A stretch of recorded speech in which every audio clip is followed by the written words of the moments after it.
todos.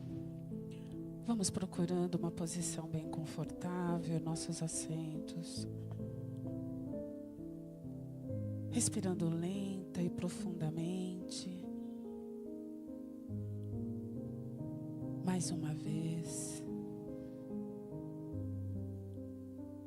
Relaxando ombros. Deixando que essa música e harmonia nos acalmem, nos deixem serenos para o trabalho desta noite. Vamos nos ligando aos nossos mentores individuais, amigos de todas as horas. Agradecer-lhe por todo o seu amor incondicional durante toda a nossa jornada terrestre. Vamos nos ligando às equipes de higienização, limpeza e harmonização de ambientes. Itaporã, Brogotá e os índios. A princesa Isabel e os negros. Suamia e os filhos do deserto.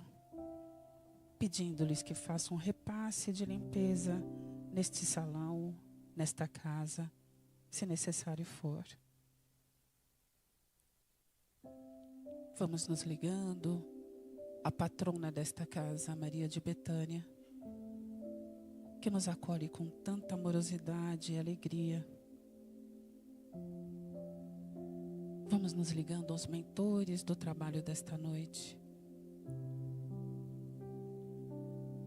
aos veneráveis e suas fraternidades do espaço, Bezerra de Menezes,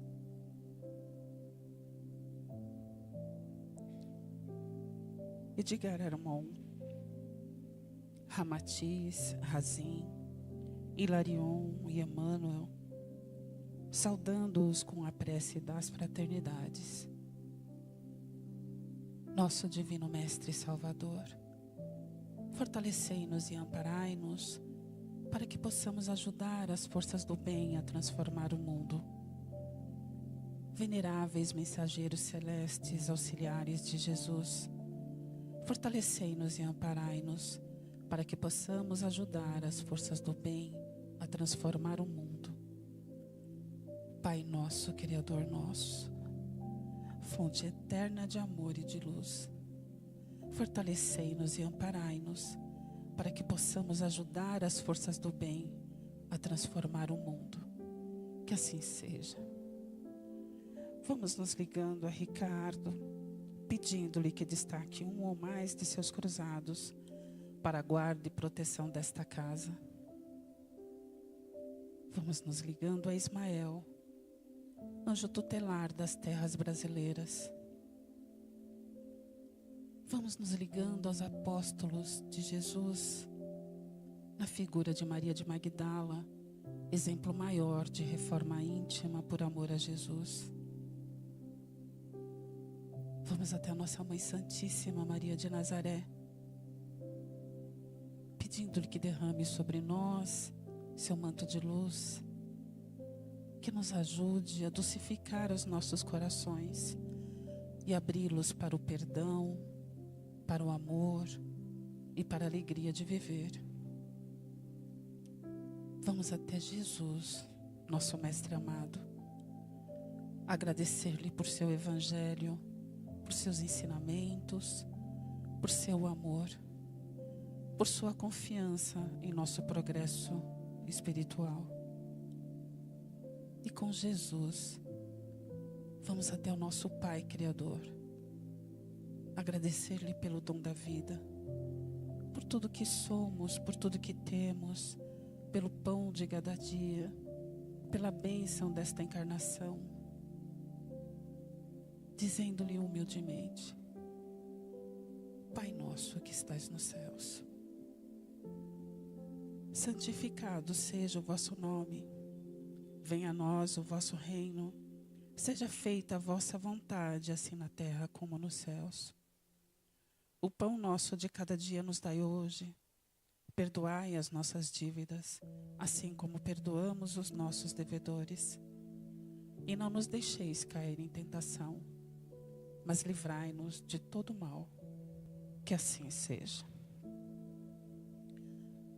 Vamos recebendo com muita amorosidade e alegria o palestrante desta noite, Antônio Pedrolim, que vai compartilhar conosco sua visão muito particular sobre a parábola do filho pródigo. Seja bem-vindo.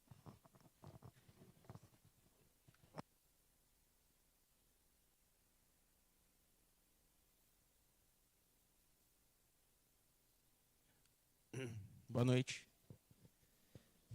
Muito obrigado pela presença e peço paciência a todos. É meu primeiro dia dando palestra, então queria de antemão agradecer a todo mundo. O tema que eu escolhi para trazer hoje, para falar com vocês, é sobre a parábola do filho pródigo. Os estudiosos bíblicos, eles costumam falar que a parábola do filho pródigo, ela é o evangelho dentro do evangelho, né? Porque a parábola do filho pródigo, ele é um grande resumo da nossa vida espiritual, de evolução e de retorno aos braços do Pai. Então, antes de começar, eu queria dar só um contexto de como que começou, né, como que Jesus, com quem Jesus estava e como que ele começou contando a parábola do filho pródigo. Então, Jesus ele estava junto com fariseus, publicanos e prostitutas, né?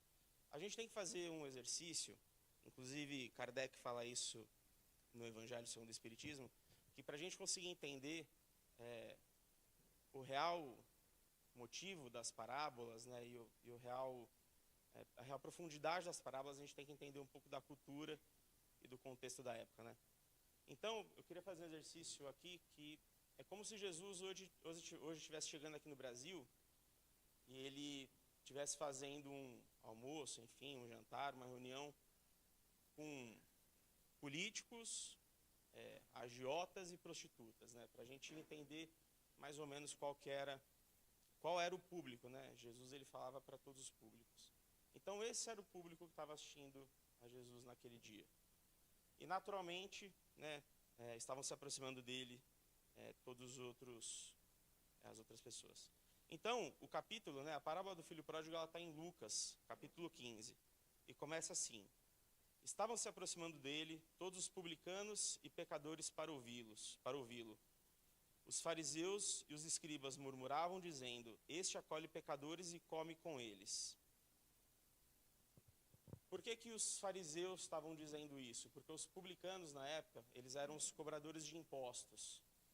Então, os publicanos, eles eram judeus, eles eram hebreus, contratados pelos romanos para cobrar os impostos dos próprios hebreus, dos próprios judeus. Tá?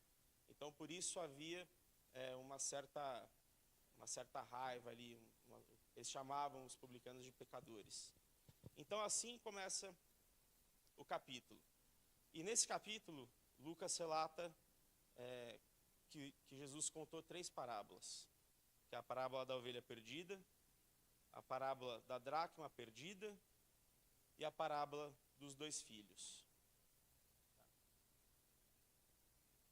E a parábola do filho pródigo, né, eu coloquei a parábola dos 2 filhos porque o Novo Testamento que eu estou usando é um Novo Testamento traduzido recentemente por uma pessoa espírita, um palestrante espírita que eu acompanho há bastante tempo, chama Haroldo Dutra. Imagino que todos conheçamos aqui o Haroldo Dutra.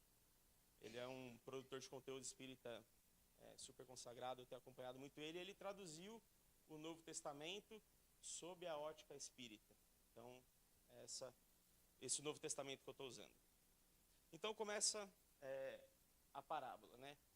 E eu dividi aqui a parábola em 5 pedaços. E esse primeiro pedaço é a partida.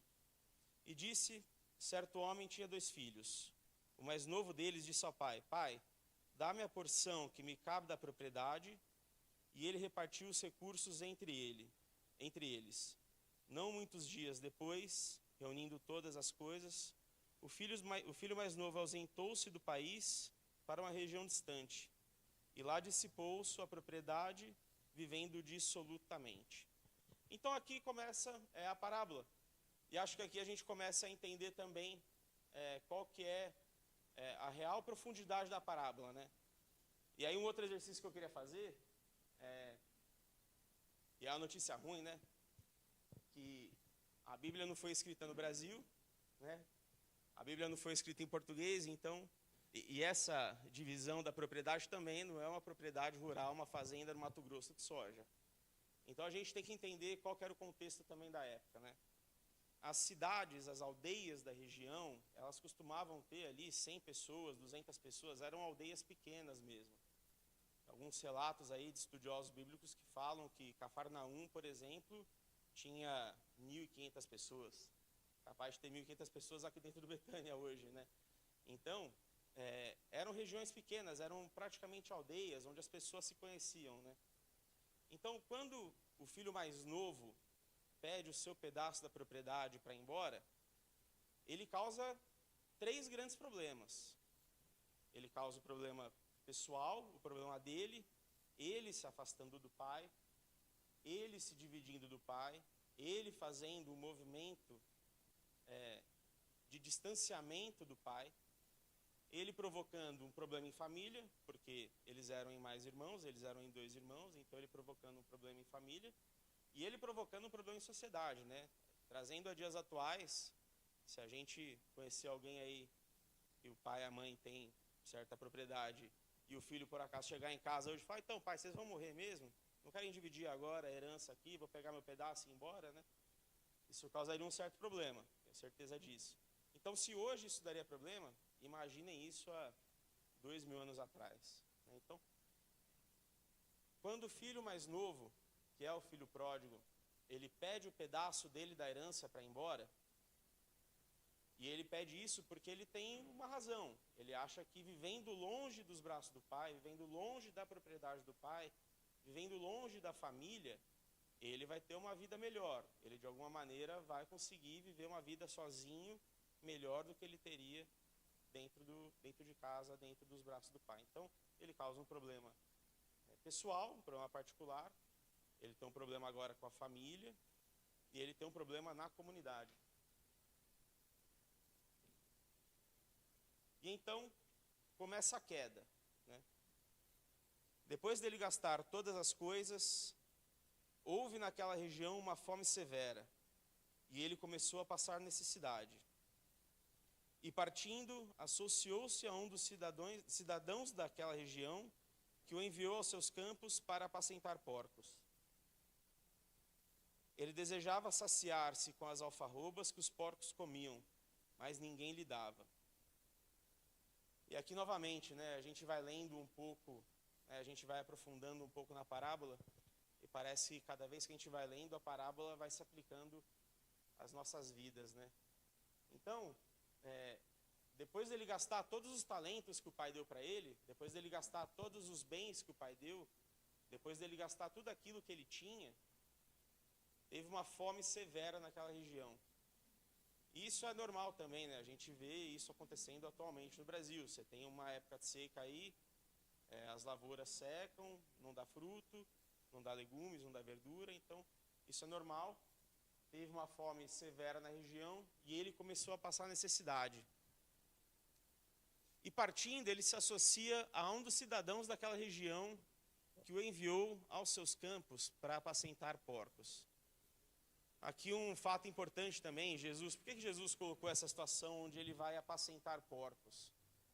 Porque os judeus, os hebreus, eles não convivem, eles não trabalham, eles não comem, eles não encostam em suínos. Então o trabalho de apacentar porco era um trabalho quase que indigno. Era um trabalho onde as pessoas, os judeus, eles não se reconhecem nesse tipo de trabalho. E aí ele é enviado aos campos daquele cidadão cujo qual ele procurou pela necessidade e ele foi apacentar os porcos. E ele desejava saciar-se com as alfarrobas que os porcos comiam, mas ninguém lhe dava. Ou seja, ele procurou algo que não era algo vindo do pai, ele procurou boia para se salvar, uma boia que não era uma boia vinda do pai. Ele procurou resolver os problemas dele através das soluções que ele acreditava que ele conseguiria dar conta, e mesmo assim ele não conseguia se salvar, né? Ele não conseguia nem comer a própria comida que os porcos comiam. E então, aqui começa o ponto de mudança, né? Porque até agora, né, recente eu estava assistindo uma palestra espírita e o palestrante estava falando que as nossas vivências, as nossas reencarnações, e nem só nas nossas reencarnações, né? Nas nossas vivências no dia a dia mesmo, e à medida que o tempo vai passando e a gente vai acordando para a vida, a gente vai caindo em si, que as nossas vivências elas se assemelham a um colar de pérolas, né? Onde a gente sai de um ponto, chega no fundo do poço e a gente volta para o ponto de onde a gente saiu, só que com uma outra visão de mundo, uma outra visão do que é o correto, uma outra visão do que é o certo, uma outra visão daquilo que cabe para a gente, né? Então aqui, né, na queda, o filho pródigo ele chega no fundo do poço, onde ele estava apacentando porcos e ele não tinha o que comer, nem mesmo a comida dos porcos. E então, caindo em si, ele disse: quantos assalariados do meu pai têm abundância pães, e eu aqui pereço de fome. Após levantar-me, irei ao meu pai e lhe direi: Pai, pequei contra o céu e diante de ti. Não sou mais digno de ser chamado filho. Faze de mim como um dos teus assalariados. E esse caindo em si, ele é muito importante. Até eu queria voltar um pouco na parábola que Jesus conta antes de contar a parábola do filho pródigo. Ele conta a parábola da ovelha perdida. E ela fala assim, né? Qual homem dentre vós, possuindo 100 ovelhas, perdendo uma delas, não deixa as 99 no deserto e sai em busca da perdida até encontrá-la? Encontrando-a, alegre, coloca-a sobre os seus ombros e, após dirigir-se para sua casa, convoca os amigos e vizinhos, dizendo-lhes: alegrai-vos, porque encontrei a minha ovelha perdida. E tem um pedaço dessa parábola que a gente lê e passa uma certa velocidade, e que eu acho que é a parte mais importante da parábola, e que volta depois aqui para a parte do arrependimento, que é a seguinte: encontrando-a alegre, coloca sobre os seus ombros. E aí eu fico pensando, né? Um negócio é a gente se perder em São Paulo, né? Com o Waze ligado, ar-condicionado, tanque cheio de gasolina, né? Outra coisa é a gente se perder num deserto, né? Onde não tem norte-sul, não tem leste-oeste, né? E a gente não tem nem força física para conseguir voltar, né? E essas 3 parábolas que Jesus contou aos fariseus e aos publicanos, elas conversam entre si, e essa parte da ovelha, onde o pastor encontra a ovelha perdida no deserto, coloca no ombro e traz de volta, isso representa o caindo em si, né? Porque se algum dia, eu tenho para mim pelo menos, né, que se algum dia a gente voltou ao ponto de encontro ao Pai, eu tenho certeza que a gente estava sob uma orientação. A gente estava sob a ajuda do pastor, né? O pastor saiu em busca da ovelha perdida. E por que ele sai em busca da ovelha perdida, né? Por que ele abandona as outras 99 e vai buscar a ovelha perdida? Porque as outras 99, elas sabem o caminho de volta ao Pai. A ovelha é como se fosse um cachorro, né? Ela sente o cheiro do pastor. Então as outras 99, andando em rebanho, elas conseguem encontrar de volta o pai. Em compensação, a ovelha que está sozinha, perdida, não consegue achar o caminho de casa. Então, assim como vocês hoje, assim como eu um dia, né, os trabalhadores da casa, a Gorete, enfim, no caso, quem me trouxe aqui foi minha esposa, né? Mas se algum dia a gente entrou aqui no Betânia procurando uma orientação espiritual, eu tenho para mim que isso foi amando do pastor, assim, né? Amando do pai que pediu para que o pastor fosse atrás das suas ovelhas. Então, caindo em si, ele disse: quantos assalariados meu pai tem abundância de pães e eu aqui perecendo de fome? Nesse momento, ele percebeu que ele não estava vivendo de acordo com as leis divinas. Ele percebeu que voltando para casa, voltando para os braços do pai, voltando para o colo do pai, ele teria uma condição melhor do que ele tem hoje sozinho, perdido, apacentando porco, amando de uma pessoa desconhecida. E então, o que ele faz aqui? Ele se levanta e ele transforma a dor dele em trabalho. Então ele levanta e fala: após levantar-me, irei ao meu pai e lhe direi: pai, pequei contra o céu e diante de ti. Não sou mais digno de ser chamado de teu filho. Faze a mim como um dos teus assalariados. Então aqui ele percebe que só através do trabalho, só através do esforço, só através da luta. E aí, naturalmente, né, fazendo os vínculos espíritas aqui, né, está na Gênese, né, Kardec, né, escreveu na Gênese, que a volta à casa do pai ela tem 3 fases, né, que é o arrependimento, a expiação e a prova. Então aqui é o arrependimento.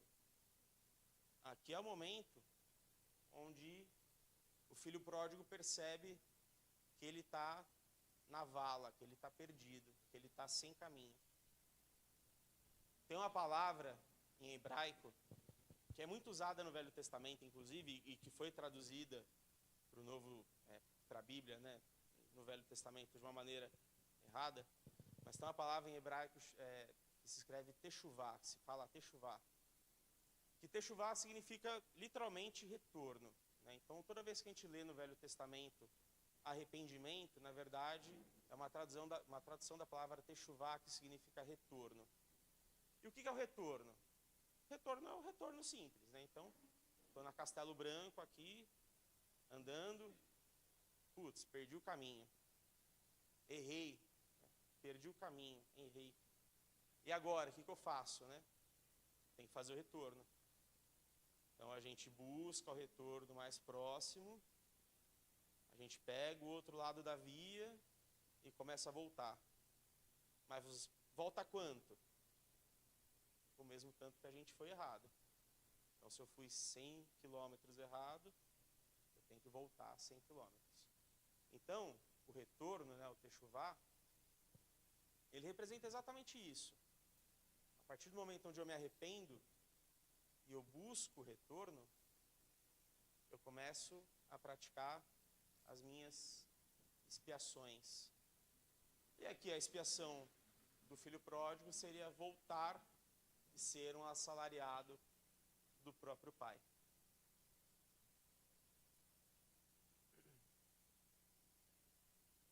Uma das obras subsidiárias do Espiritismo, né, Caindo em Si, tem um livro chamado Fonte Viva, esse livro ditado por Emmanuel, psicografado por Chico.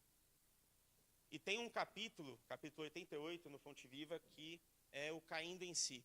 E esse Caindo em Si, eu queria falar um pouco mais sobre ele, porque esse Caindo em Si eu acho que é o verdadeiro ponto de mudança em todas as nossas vidas, né?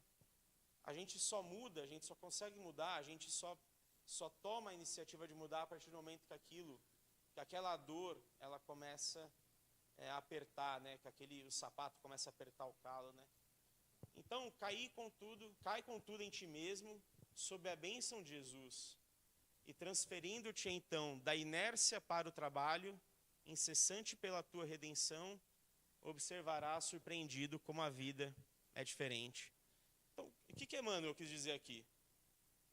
Sob as bênçãos de Jesus, sob as bênçãos do guia, né, sob as bênçãos do mestre, transfira-se da inércia para o trabalho.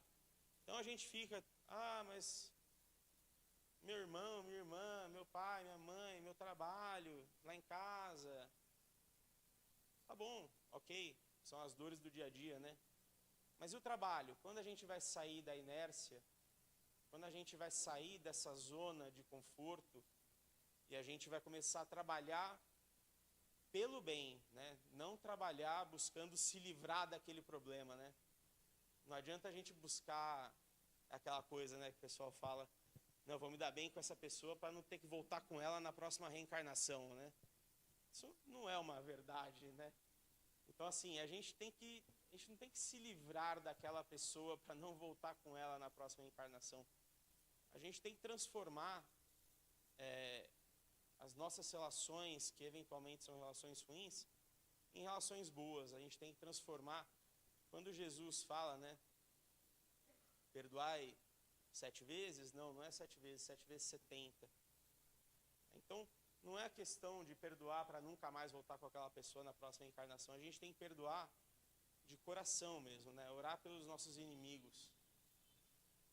E o cair em si, a gente acha que é sempre no vizinho, né? Mas meu vizinho que tem que cair em si, que ele que está errado, ele que subiu aquele muro errado no meu terreno, né? Ou então meu colega de trabalho que está errado quando ele fez aquele relatório mal feito que eu não gostei. Ou então meu parente que está errado quando ele fez aquilo que eu não gostei que ele fez, né? Só que o caindo em si está em todos nós, né? E nesse mesmo capítulo do caindo em si, Judas caiu em si, né? Então Judas sonhou com o domínio político do evangelho. Judas, ele queria que o evangelho fosse imposto sob firmeza, né? Sob um braço forte, um braço duro, uma mão dura. Interessado na transformação compulsória das criaturas. Contudo, quando caiu em si, era demasiado tarde, porque o divino amigo já fora entregue a juízes cruéis. Maria de Magdala pusera a vida íntima nas mãos de gentios perversos, de gênios perversos. Todavia, caindo em si, sob a influência do Cristo, observa o tempo perdido e conquista as mais elevadas dignidade espiritual por intermédio da humildade e da renúncia. Pedro, intimado ante as ameaças de perseguição e sofrimento, nega o divino mestre. Entretanto, caindo em si, ao se lhe deparar com o olhar compassivo de Jesus, chora amargamente e avança resoluto para sua reabilitação. E Paulo, e vejam, né, aqui ele vai falar de 3 apóstolos, e Maria de Magdala, que apesar de não ter sido classificado como apóstola, porque era uma sociedade patriarcal, então, né, mas ela acompanhou Jesus do começo ao fim, inclusive no pé da cruz, o único que estava com Jesus, além das mulheres, era João. Então Paulo confiava-se a desvairada compaixão contra o cristianismo. Paulo, na época Saulo, ele foi o maior perseguidor, o maior algoz, ele foi o maior verdugo dos cristãos na época. Então Paulo confiava-se a desvairada paixão contra o cristianismo e persegue furioso todas as manifestações do evangelho nascente. Paulo, inclusive, no começo da sua jornada, prende Simão Pedro, que é o Pedro de cima, né? Todas as suas manifestações do evangelho nascente. No entanto, caindo em si perante o chamado do sublime Senhor, penitencia-se dos seus erros e converte-se num dos mais brilhantes colaboradores do triunfo cristão. Para quem não sabe, esse mesmo Paulo, que foi um dos maiores perseguidores dos cristãos, se tornou um dos maiores fundadores de igrejas no cristianismo primitivo, lá na época de 50, 60, 40, 50, 60, depois de Cristo. Então o filho pródigo, ele levanta, e ele se dirige ao próprio pai. E estando o pai, né, estando ele ainda longe, seu pai o viu, compadeceu-se, correu e lançou-se sobre o pescoço dele e o beijou repetidamente. E aqui um outro contexto histórico, né? Nessa época, o pai já era um ancião, né? E as pessoas na época usavam túnicas, e os anciãos eles não corriam. O ancião não corria naquela época. Se comprovava uma pessoa de sabedoria, um ancião que andava devagar, tudo ia no passo do pai, né? E até hoje, nessa região, mais ou menos ali da Palestina, até hoje funciona mais ou menos assim, né? Então, o ancião, né, o próprio pai, sentado, viu de longe o filho pródigo chegar, e ele levantou, correu, lançou sobre o pescoço dele e beijou o filho repetidamente. O que esse beijo do filho repetidamente significa, né? Ele tem um significado muito simples, muito fino, mas que ele faz toda a diferença. E inclusive até hoje é assim ainda lá na região. O beijo, ele representa um acordo fechado, um acordo selado, né? Então aqui o que o beijo repetido do pai no filho, ele representa? Ele representa que não existe mais problemas entre esse pai e esse filho. O filho está perdoado, o filho está dentro de casa, não existe mais nada que afaste esse filho desse pai. Então o pai, indo contra todas as questões culturais da época, ele levanta, e aí se coloquem na visão dos fariseus e dos publicanos da época, ouvindo Jesus contando essa parábola, eles devem ter ficado horrorizados, né? Porque Jesus falando que um ancião levantou, correu e se jogou no pescoço do filho e beijou repetidamente, né, aquele filho. Mas é esse choque mesmo que Jesus queria trazer para dentro da lição. Então, quando o ancião ele levanta, ele corre e ele abraça o filho e beija esse filho repetidamente, para ele significa que não há mais entraves entre ele, entre o pai e o filho.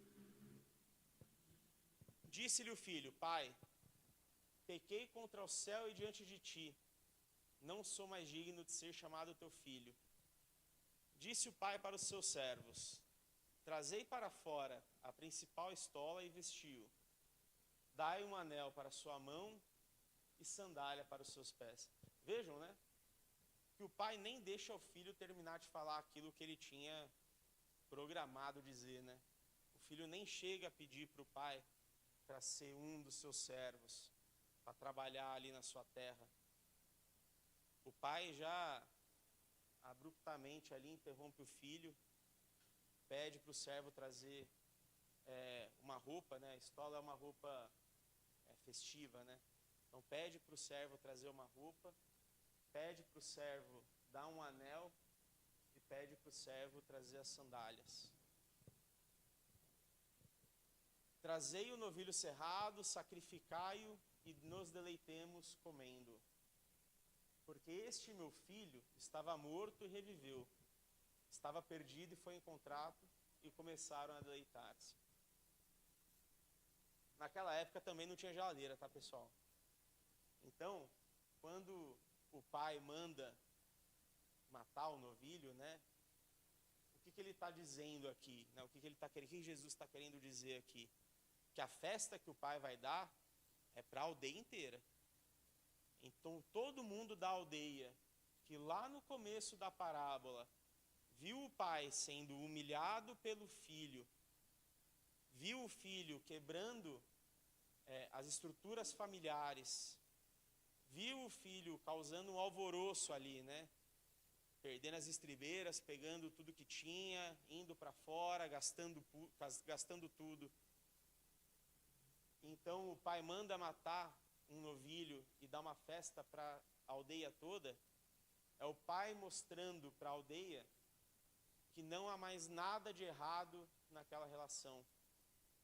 Que o pai e o filho, eles vivem agora em comunhão. Que o filho voltou para dentro de casa e ele vai ser tratado como um filho, ele não vai ser tratado como um servo. Ele vai ser tratado como um filho, bem como ele era tratado antes de sair da casa. E aqui eu trago um outro texto.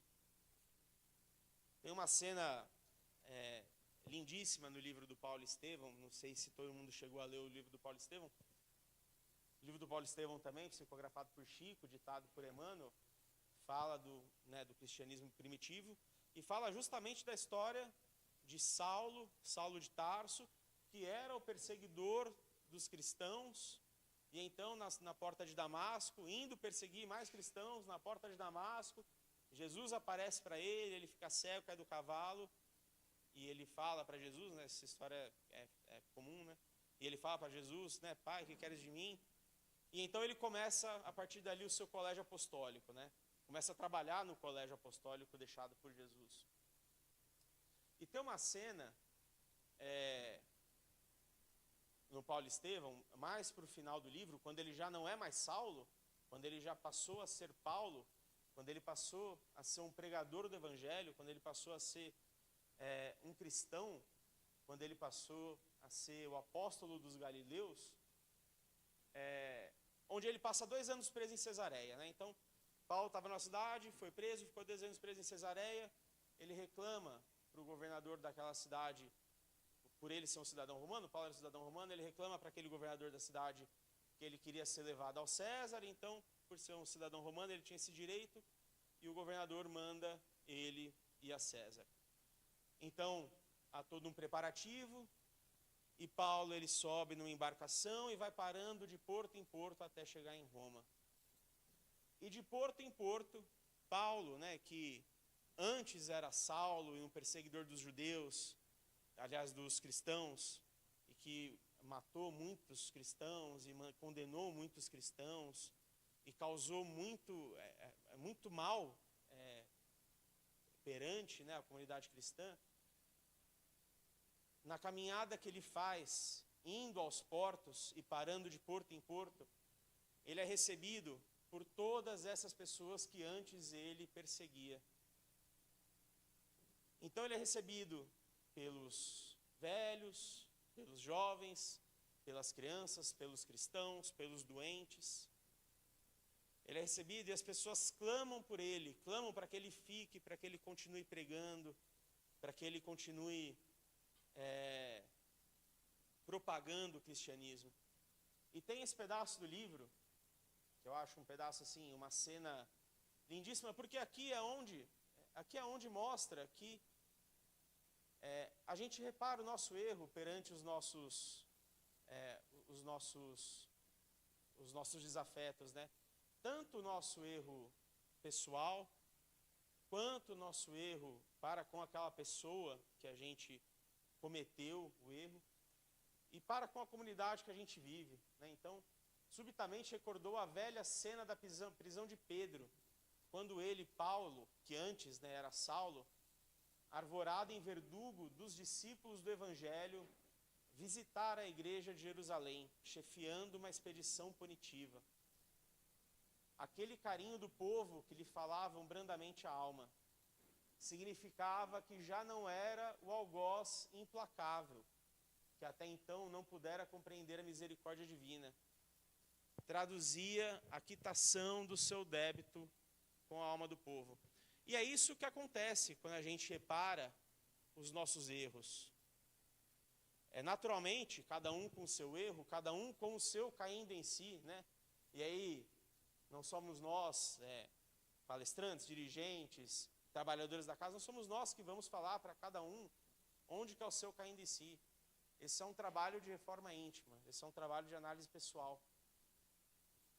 Mas quando a gente repara os nossos erros, independente de qual for, o nosso débito conosco, o nosso débito com o Pai, o nosso débito com a comunidade, ela é quitada. Porque hoje ninguém lembra mais de Saulo. Se eu perguntar quem é Saulo, talvez uma ou duas pessoas dessa sala saibam quem seja. Mas se eu perguntar quem foi Paulo, todo mundo sabe dizer. A mesma coisa que perguntar qual foi a última reencarnação, as outras reencarnações de Chico. Tanto faz quem foi Chico. A gente sabe que Chico foi Chico. Né?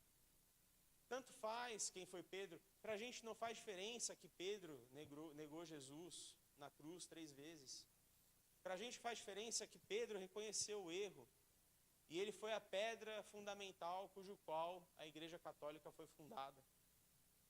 Então, quando a gente repara o nosso erro, quando a gente busca a reparação, quando a gente busca o retorno à casa do Pai, quando a gente busca a reforma íntima, através da correção dos nossos próprios pecados, e a gente percebe que a gente vive melhor vivendo de acordo com as leis do Mestre, as leis de Deus, né, a lei divina, ensinadas por Jesus, ensinadas no Evangelho, ensinadas principalmente no Novo Testamento, a gente consegue buscar nisso a força para conseguir reparar os nossos erros.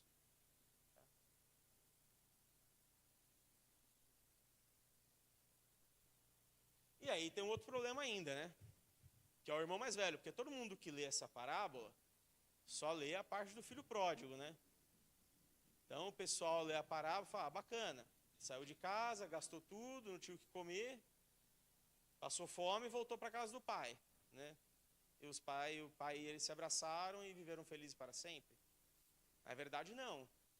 Na verdade, a parábola continua com o irmão mais velho. Então, o filho mais velho, porém, estava no campo. Assim que chegou e se aproximou da casa, ouviu música e dança. Convocando um dos servos, informava sobre o que seria isso. E ele lhe disse, o teu irmão chegou e teu pai sacrificou o novilho cerrado, porque o recuperou saudável. Ele ficou irado e não queria entrar. O seu pai, porém, saindo, o exortava. Outra informação aqui que faz bastante diferença, a questão cultural, né? Nessa época, nesse cenário, né, dos judeus, dos hebreus, um filho se recusar a entrar na casa do pai era praticamente a morte para aquele pai. Então esses pequenos pontos dentro da parábola fazem alguma diferença, né, quando a gente vai entendendo ali o que Jesus queria dizer para os publicanos e para os fariseus principalmente. Em resposta ao seu pai disse, eis que te sirvo há tantos anos, jamais negligenciei um mandamento teu, e nunca me deste um cabrito para deleitar-me com os meus amigos. Quem que é o irmão mais velho? Quem que é o irmão que nesse caso se mostrou egoísta, nesse caso se mostrou orgulhoso, que nesse caso se mostrou vaidoso, o dono da verdade? Esse irmão mais velho representa o fariseu. E por isso que essa parábola é tão importante dentro desse contexto que eu li no começo da palestra. Quem estava assistindo Jesus naquela palestra? Quem estava assistindo Jesus naquele cenário? Eram os publicanos e os fariseus principalmente. Os publicanos a gente já falou. Os publicanos são os que pecam e voltam para os braços do Pai. Um exemplo de publicano que é claro, né? Mateus. Mateus era um cobrador de impostos. Mateus era um publicano. E Mateus foi convidado pelo Mestre, por Jesus, para fazer parte do seu colégio apostólico.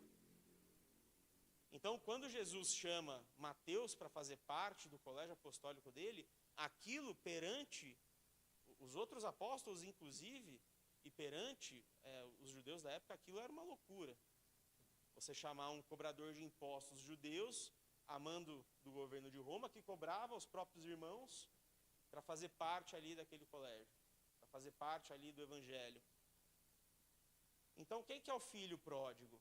Quem que é o filho que acha que consegue viver melhor fora de casa e então pede o seu pedaço na herança, sai, gasta tudo e depois volta para os braços do pai arrependido dos movimentos que ele fez, arrependido dos pecados? Esse é o publicano.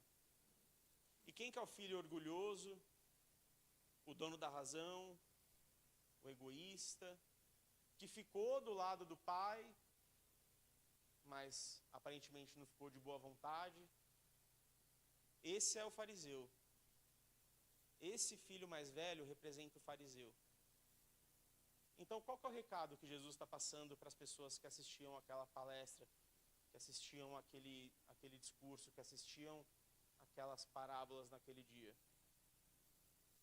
O recado que ele diz é: na casa do meu pai cabem todos.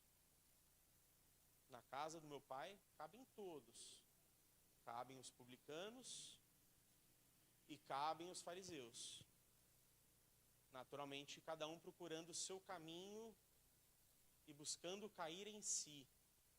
Mas na casa do meu pai cabem todos. Cabem os pecadores e cabem os egoístas. Quando chegou este teu filho, que devorou os teus recursos, com prostituta sacrificaste novilho cevado. Ele, porém, lhe disse: filho, tu estás sempre comigo e todas as minhas coisas são tuas. E aqui é esse final, né, que eu acho que é o final que mexe com a gente mesmo, né? Porque quando ele fala assim, né, que filho, tu estás sempre comigo e todas as minhas coisas são tuas. Deus é criador de todas as coisas, né? Deus é criador de tudo, né? Deus, ele é o criador do fluido universal, cujo qual estamos todos mergulhados, e Deus é o criador dos espíritos, né? Então Deus é criador de tudo aquilo que é eterno, tudo aquilo que não perece, vem da criação do Pai. E mais do que isso, né? Deus, ele é criador do amor, que é o principal mandamento dele. Deus é o criador da caridade. Deus é o criador da benevolência. Deus é o criador do amor para com o próximo. Então, quando ele fala que, filho, tu estás sempre comigo e todas as minhas coisas são tuas, isso significa que para ele não há distinção. A única coisa que ele quer é que a gente se esforce para ficar na seara dele. Quando a gente volta aqui, né, o reencontro, e o pai vê o filho ao longe, né, o filho pródigo ao longe, e ele se levanta, corre, se joga nos braços do pai e beija, né, repetidamente sobre o seu pescoço. Esse filho pródigo somos nós, né? Esse filho pródigo somos nós. E a gente doa muito pouco e recebe muito do pai. O pai, ele está sentado esperando a gente entrar na porteira da casa. E ao menor sinal de que a gente vai entrar, ele vai levantar e vai correr em nossa direção, e vai se jogar ao nosso pescoço, e vai beijar a gente repetidamente. E a gente com vergonha, né, a gente sabe, né, dos próprios pecados, a gente sabe quais são os nossos calos, né, a gente sabe quais são os nossos erros, né, e o pai está ali, né, nos acalentando, e a gente com vergonha. Então aqui, né, ele diz: filho, tu estás sempre comigo e todas as minhas coisas são tuas. Basta que a gente volte para os braços do Pai. Basta que a gente volte para o lugar de onde a gente saiu, né? Tem uma questão no Livro dos Espíritos, a questão 1009, que a pergunta é, não vou saber ao certo a pergunta, mas a pergunta é algo do tipo: qual que é o final, né? Onde que acaba? Onde que acaba? E aí tem várias perguntas, várias respostas de vários espíritos, e Paulo responde, inclusive, essa pergunta.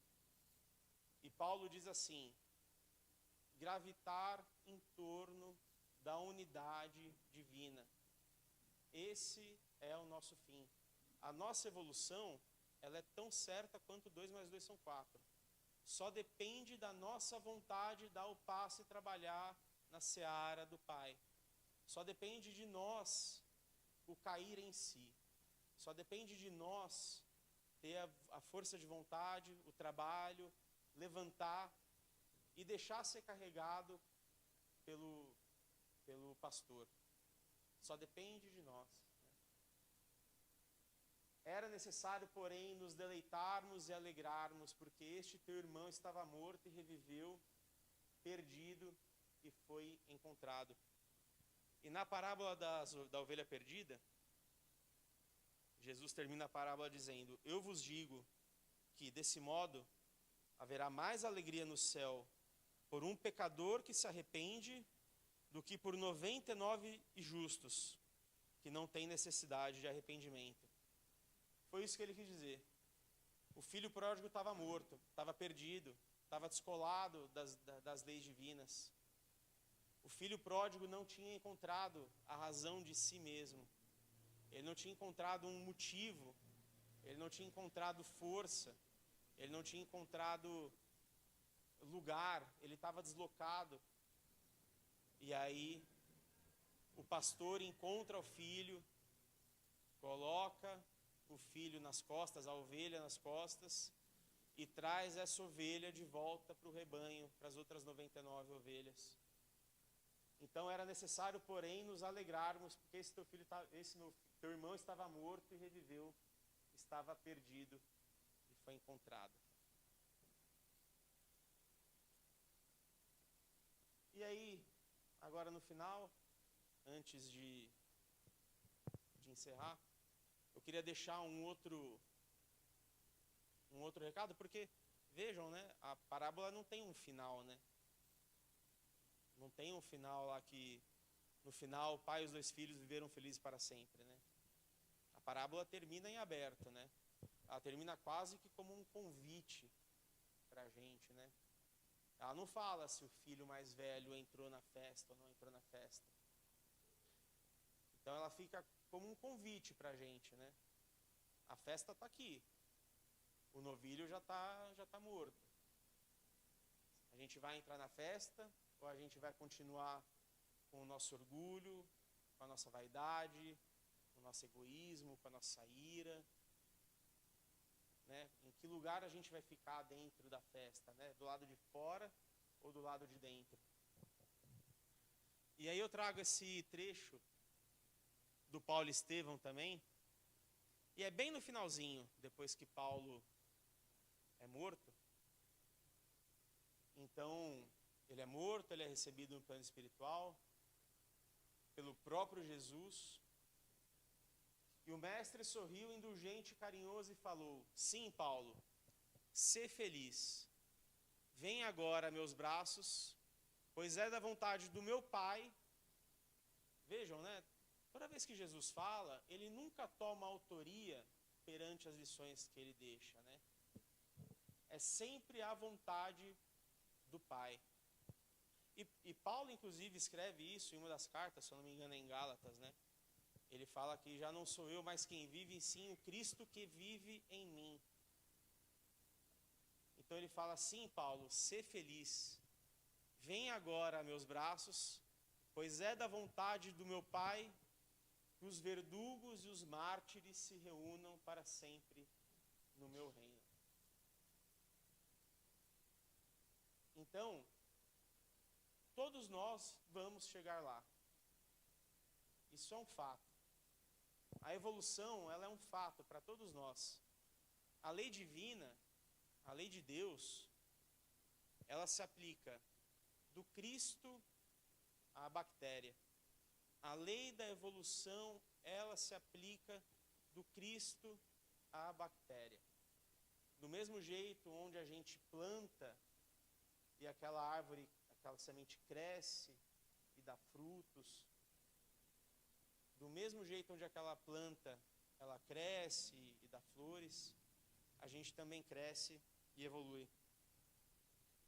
Então, é da vontade do Pai que todos nós vivamos em harmonia com Ele, no reino dEle.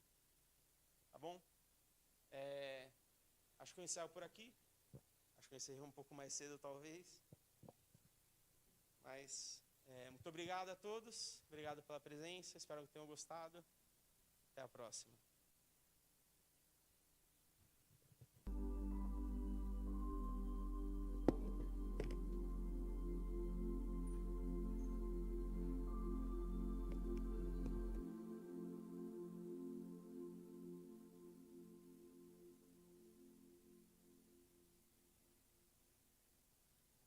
Muito obrigada, Antônio, por ter abrilhantado a nossa noite. E muito melhores do que quando aqui chegamos, com mais conteúdo, com mais motivos para reflexão. Vamos reunir esse melhor sentimento que temos em nosso peito. E vamos vibrando pelo bem universal, pela paz na terra e boa vontade no coração de todos os homens. Vamos vibrando pelo Brasil, seu povo, seus dirigentes. Vibrando para que o Evangelho seja norma de conduta em toda a humanidade. Vamos vibrando por todos os sofredores encarnados, desencarnados, por todos os lares da terra, em especial aqueles que se encontram em hostilidade, desarmonia, por todos os países que se encontram em guerra,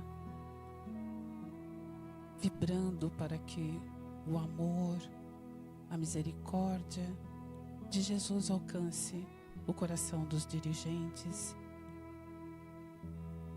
Vamos vibrando pela fraternidade dos discípulos de Jesus, pela união fraternal e todos os grupos que a compõem, por esta casa que nos acolhe, Grupo Socorrista Maria de Betânia, por suas câmaras de passes, por suas urnas de vibrações e os nomes nelas contidos, por seus dirigentes, trabalhadores, alunos, assistidos. Vamos vibrando por nossos familiares, parentes, amigos. Vamos pedindo licença e vibrando por nós mesmos para que se cumpra em nós a vontade do nosso Pai Criador. Vamos deixando uma vibração intensa e amorosa no centro deste salão, para que a espiritualidade a direcione onde e com quem for mais necessário. E mais uma vez, vamos humildemente aos pés do Pai Criador, agradecer-lhe pelo dom da vida, por tudo que somos, temos, pelas bênçãos que nos alcançam todos os dias, pela oportunidade desta encarnação e pela evolução que estamos praticando nela, dizendo amorosamente, humildemente: Pai nosso que estais nos céus, santificado seja o vosso nome. Venha a nós o vosso reino, seja feita a vossa vontade, assim na terra como nos céus. O pão nosso de cada dia nos dai hoje. Perdoai as nossas dívidas, assim como perdoamos os nossos devedores. E não nos deixeis cair ao peso de nossas próprias tentações, mas livrai-nos do mal que ainda resida em nós. Que assim seja. Vamos em paz de regresso aos nossos lares. Que os bons espíritos estejam e permaneçam